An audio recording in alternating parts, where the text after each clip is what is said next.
Hello, welcome to Should I Buy This Game featuring Garden Guests. My name is Christine, and in this video I'll give you an overview of how the game is played and then share a few things I might like or dislike about the game to help you decide if you want to add Garden Guests to your collection.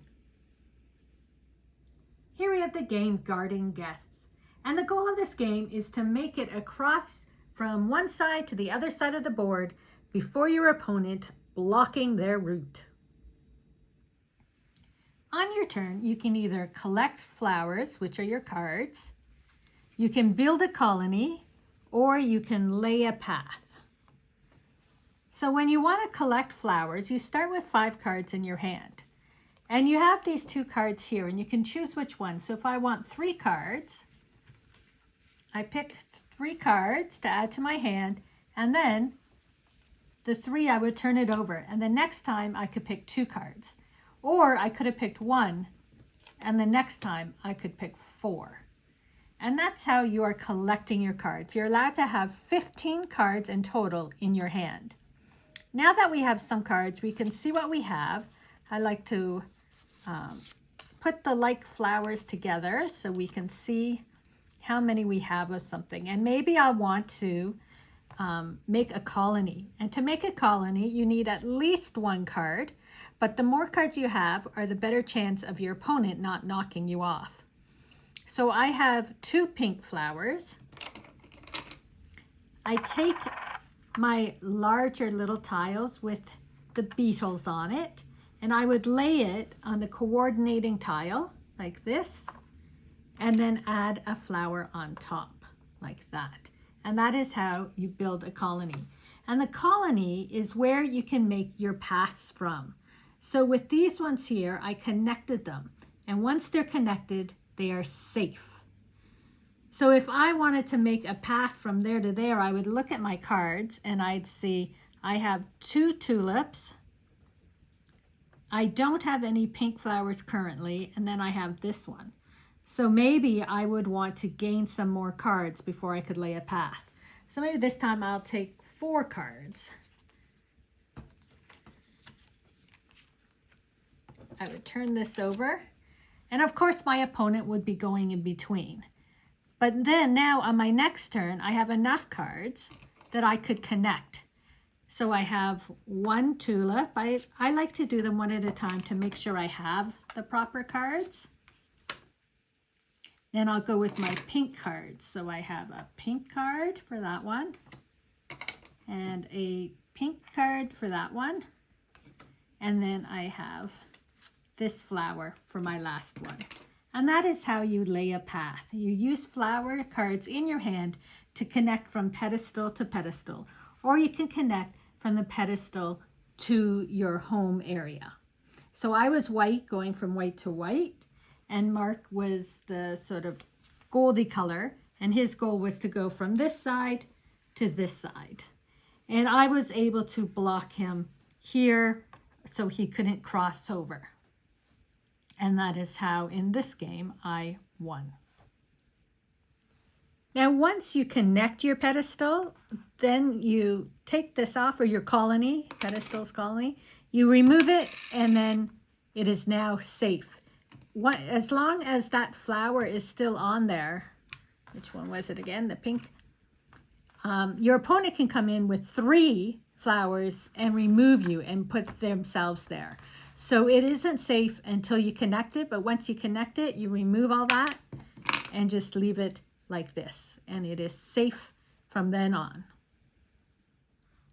So Mark and I have played this game a few times, and we're 50-50 with our win-losses. And we've learned there a few different strategies I just want to share with you. So you'll notice here that in this particular game, Mark was going for the pedestals close together and connecting them just one at a time and building it up.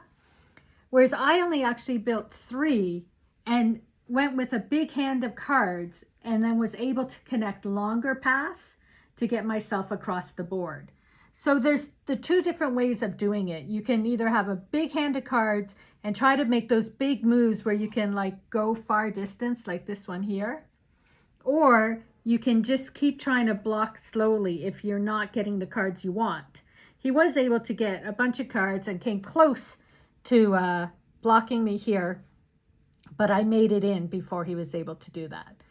So there's more than one way to win and lose this game. And so it is a very strategic game. And I haven't played it with 3 people yet because we think that would be really interesting to find out how each person is going to get blocked.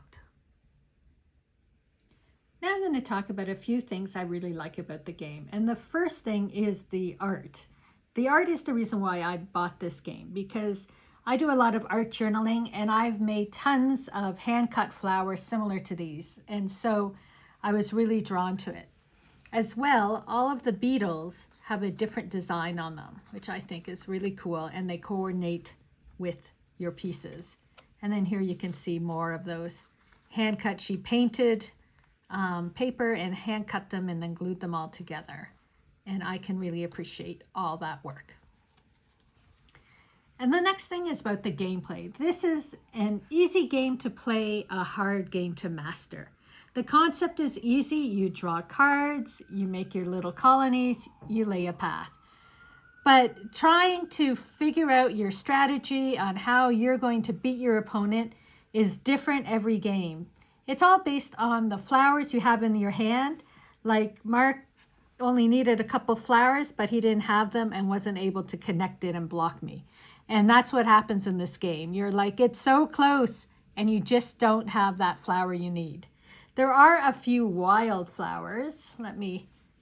I'll just find them here for you. This one here. This is a wild card. Everybody gets 4. And I don't know if I mentioned that everybody has their own deck of cards they're playing with. So we have all the same cards to choose from. We're not taking each other's cards. You have your own decks. And so in every deck, there's a wild card. And this you can use for any of the flowers. So sometimes you're like, if I could just get that wild card, I can make this work.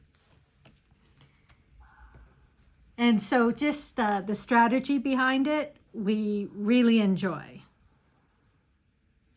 The last thing I want to mention about what we like about the game are these tiles. You can hear them.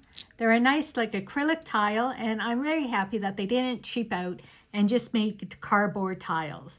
Just having these little nice acrylic tiles really makes a difference in the game and the joy of the tactileness of them and when you're playing.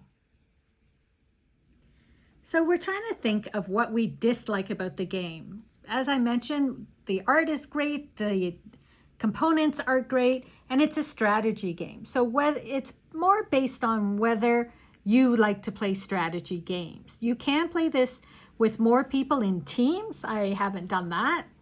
And the only negative thing would be just not being able to get the cards when you need them. But that's all about playing the game. You don't always get what you want when you need it.